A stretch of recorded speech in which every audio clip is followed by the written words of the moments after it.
오늘 아침부터 읽게 되는 이제 열왕기상 18장은 성경에 나오는 여러 가지 유명한 얘기들이 많이 있지만 그 유명한 얘기 가운데서도 유명한 얘기 가운데 하나인 그 갈멜산에서 엘리야가 바알 선지자, 아세라 선지자들과 영적 전쟁에서 아주 압도적인 승리를 거두는 장면이 기록되어져 있는 장입니다.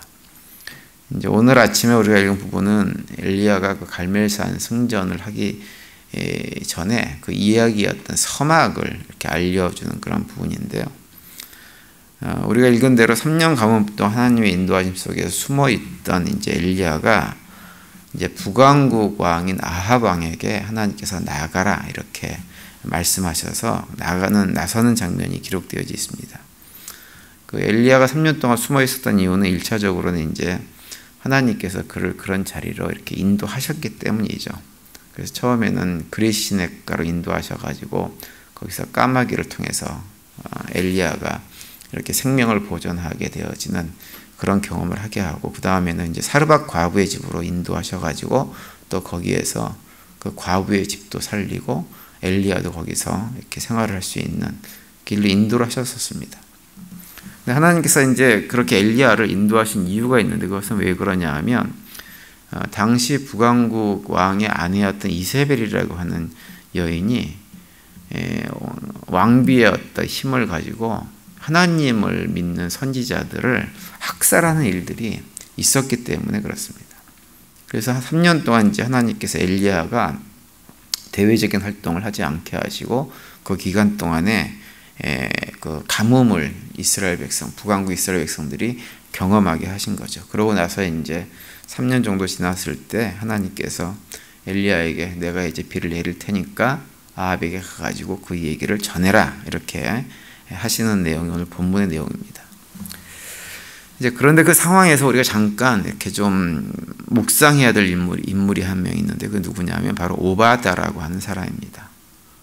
오늘 아침에 우리가 좀 주목해야 될 사람은 이 바로 오바다라고 하는 사람인데요. 오늘 보면 3절에 보시면 아합이 왕궁 맡은 자 오바다를 불렀으니 이 오바다는 여호와를 지극히 경외하는 자라 이렇게 언급을 하고 있습니다. 이 오바다는 소선지서에 보면 오바다서가 기록되어져 있죠. 근데 그 오바다서를 기록한 오바다하고는 다른 사람입니다. 같은 사람이 아니에요. 그냥 아합 왕이 북왕국의 왕으로 통치할 때 국내 대신으로 있었던 또 다른 오베아다라고 하는 사람입니다. 그런데 이 사람이 이제 단순한 국내 대신이 아니라 5절과 6절을 놓고 보면 굉장히 아합 왕과 아주 가까운, 그리고 아합 왕이 아주 신뢰를 했던 그런 대신 가운데 한 명이었던 것으로 기록이 되어집니다. 5절과 6절을 다시 한번 읽어드리면 아합이 오바다에게 이르되 이 땅의 모든 물구멍과 모든 내로 가자. 혹시 꼴을 얻으리라. 그리하면 말과 노새를 살리리니 짐승을 다 잃지 않게 되리라 하고 두 사람이 두루 다닐 땅을 나누어 아합은 홀로 이 길로 가고 오바다는 홀로 저 길로 가니라 기록합니다. 아합하고 오바다가 서로 다른 길을 가면서 물의 근원을 찾을 정도로 아주 아합왕과는 가까웠고 또 어떤 권력을 굉장히 높은 자리에서 함께 누렸던 사람이 바로 이 오바다라고 하는 사람입니다. 그런데 이 그 시절에 그렇게 높은 자리, 왕과 이렇게 버금갈 수 있는 그런 높은 자리에 있었던 사람이지만 그 높은 자리에 못지않게 이분은 어떤 분이었냐면 아주 그 가운데서도 신실한 신앙, 모험적인 신앙을 가지고 있었던 사람이 이 오바다라고 하는 사람이었어요. 그래서 3절에 보면 오바다를 소개하면서 뭐라고 소개를 하냐면 여호와를 경외하는 자다 소개하는 것이 아니라 여호와를 지극히 경외하는 자다 이렇게 소개를 할 정도로 그렇게 신실한 믿음을 가졌던 사람이 이 오바다라는 사람입니다. 그래서 그렇게 하나님을 지극히 경외하는 사람이었기 때문에 아합의 아내인 이세벨이 하나님의 선지자들을 다 이렇게 죽이는, 그래서 하나님의 선지자가 북왕국에서 멸절될 위기에 처해 있을 때 선지자 100명을 구해가지고 그들을 살려보려고 애를 썼던 사람이 오바다입니다. 그래서 4절에서 그 일을 소개하고 있죠. 4절 보시면 이세벨이 여호와의 선지자들을 멸할 때 오바다가 선지자 100명을 가지고 50명씩 굴에 숨기고 떡과 물을 먹였더라 이렇게 얘기를 하고 있습니다.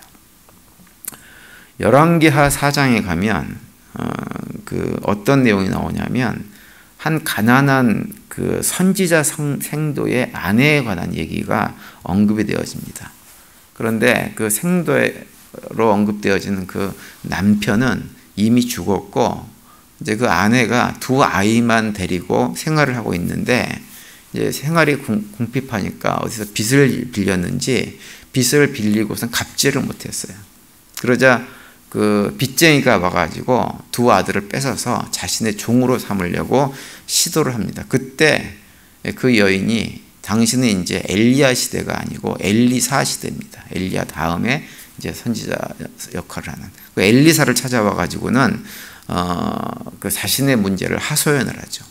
그러자 엘리사가 어떻게 하냐면 그 여인에게 동네에 나가가지고 그릇을 다 빌려와라.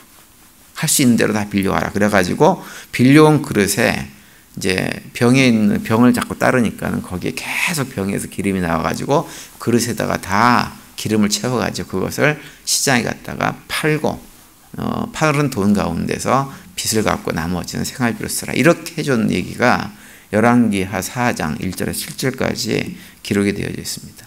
그런데 이제 성경학자들 가운데서는 어떤 얘기를 하냐면 그 여인이 누구냐? 바로 이 열왕기상 18장에 언급되고 있는 오바다라고 하는 사람의 아내를 썼을 것이다. 이렇게 설명을 합니다. 그러면서 그 여인이 그렇게 가난하게 되어진 이유가 무엇이냐? 바로 아합 왕 때 선지자들을 보호하기 위해서 자신들이 가진 전 재산을 다 팔아가지고 헌납하고 그것을 위해서 사용했기 때문에 그렇게 가난해졌을 것이다. 이렇게 얘기를 설명을 합니다.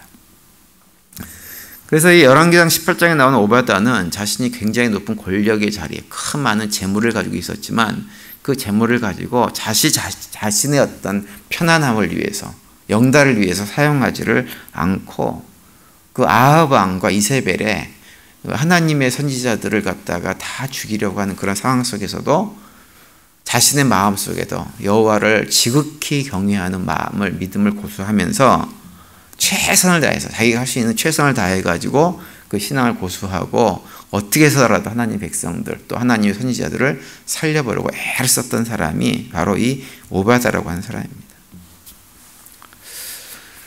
예전에 전도하러 다닐 때 이제 이렇게 만난 사람들 가운데서 그들과 얘기를 하다 보면 이제 그들이 어떤 얘기를 참 많이 하냐면 교회 다니시는 분들을 굉장히 불쌍하게 보시는 분들이 참 많았어요. 왜 그렇게 쓸데없는 고생을 사서 하느냐라고 하는 거예요. 사서 하느냐.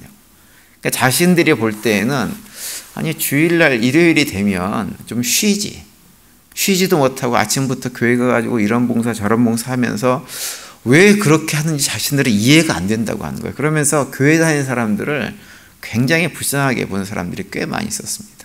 제가 볼 때에는 그분들이 굉장히 불쌍한 분들인데 본인들은 그걸 모르고서는 교회 다니는 사람들을 그렇게 불쌍하게 생각하는 거예요.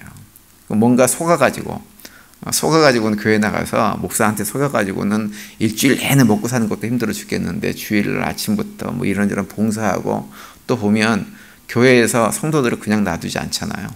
이런저런 훈련시킨다고 뭐 숙제도 내주고 그런 거 하겠다고 또 그냥 열심히 내고 막 이런 걸 보면 도대체 자기들은 이해를 못 하겠다고 하는 얘기들을 참 많이 했습니다.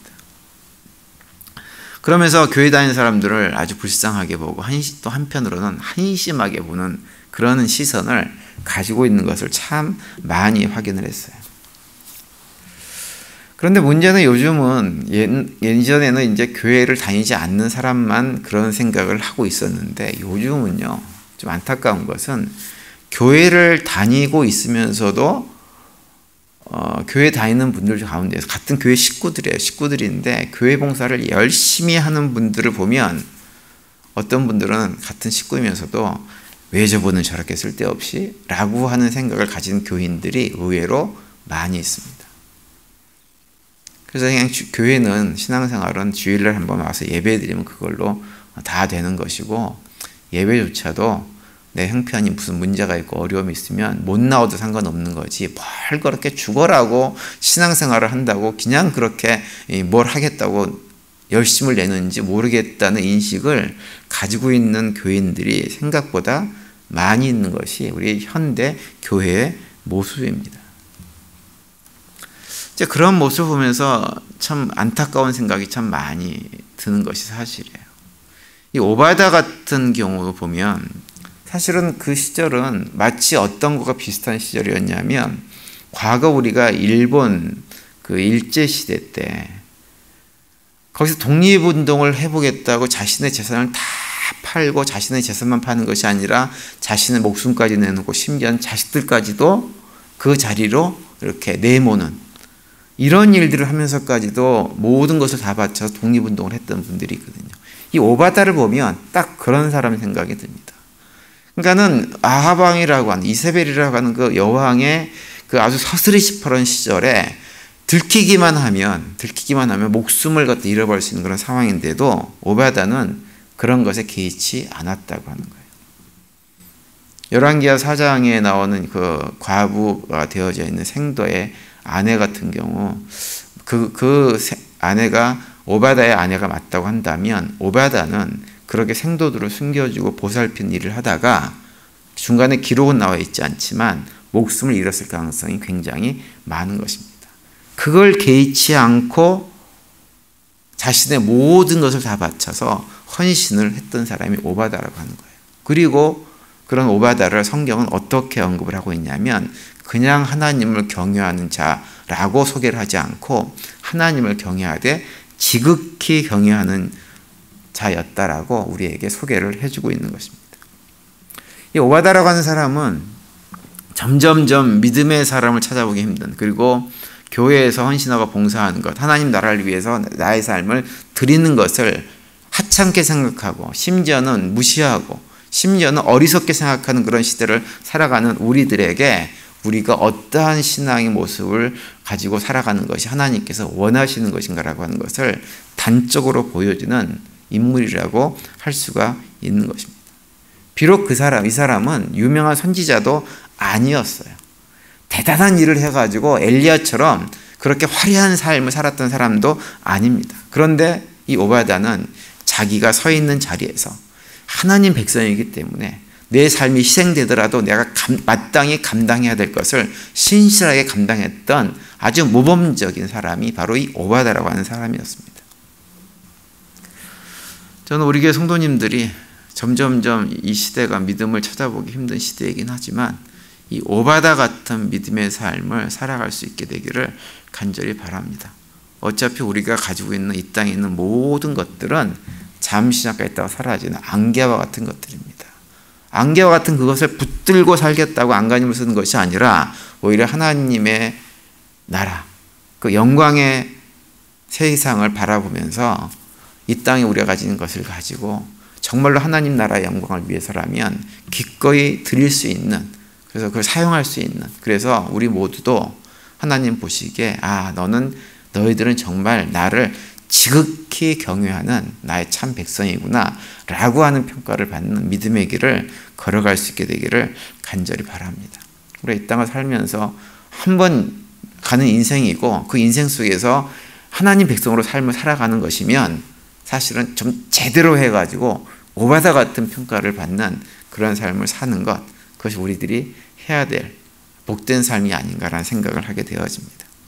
스바냐 3장에 보면 어떤 내용이 나오냐면 폐역하고 더럽고 포악한 한 성읍에 대한 하나님의 심판의 메시지가 선포되어집니다. 그런데 그 가운데서도, 그 성읍에서도 그럼에도 불구하고 입술을 깨끗하게 하면서 하나님만을 찬양하고 섬기던 사람들에 대한 하나님의 계획을 말씀해 줍니다. 이렇게 기록합니다. 스바냐 3장 19절에 보면 그때 내가 너를 괴롭게 하는 자를 다 벌하고 저는 자를 구원하며 쫓겨난 자를 모으며 온 세상에서 수욕받는 자에게 칭찬과 명성을 얻게 하리라. 이렇게 말씀하세요.